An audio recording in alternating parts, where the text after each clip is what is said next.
A man watched his brothers become immortal, and there was nothing he could do about it. His name was Aristodemus, a Spartan warrior, a brother, a survivor, the kind of man history rarely remembers, because while legends are often born in death, his story began with survival.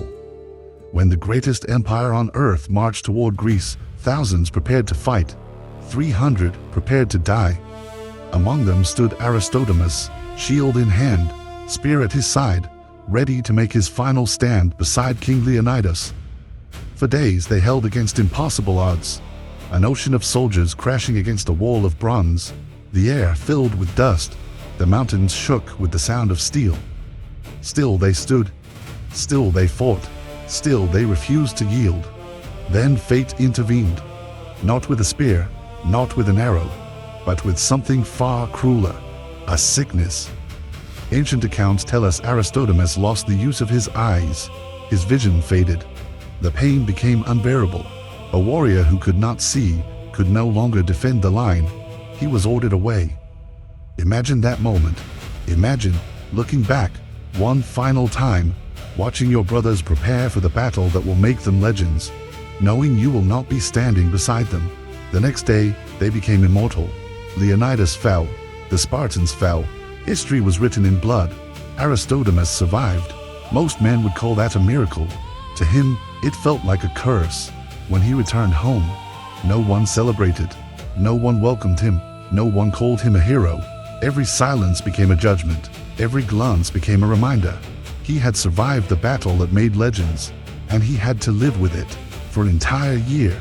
That burden followed him, a burden heavier than armor, heavier than any shield. Then came another battle, Plataea. One final chance, not to change the past, but to answer it. As armies collided and warriors screamed around him, Aristodemus surged forward, not for glory, not for honor, not for recognition, for the brothers whose final stand he never got to share. Ancient historians recorded that he fought with extraordinary courage, forward through blood, forward through fear, forward through chaos, as though every step challenged the ghosts that haunted him, as though every strike carried a year's worth of regret.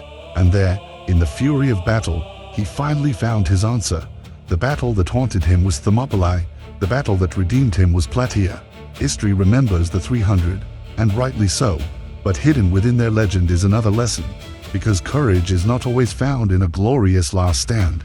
Sometimes courage is living with failure. Sometimes courage is carrying a burden no one else can see. Sometimes courage is standing back up after the world has already judged you. Aristodemus never chose to survive, but he chose what came after, and that choice became his legacy. More than 2,500 years later, his story still endures. Not because he was perfect, not because he was fearless, but because when fate denied him the ending he wanted, he found the strength to write a greater one. Subscribe for more Valiant stories.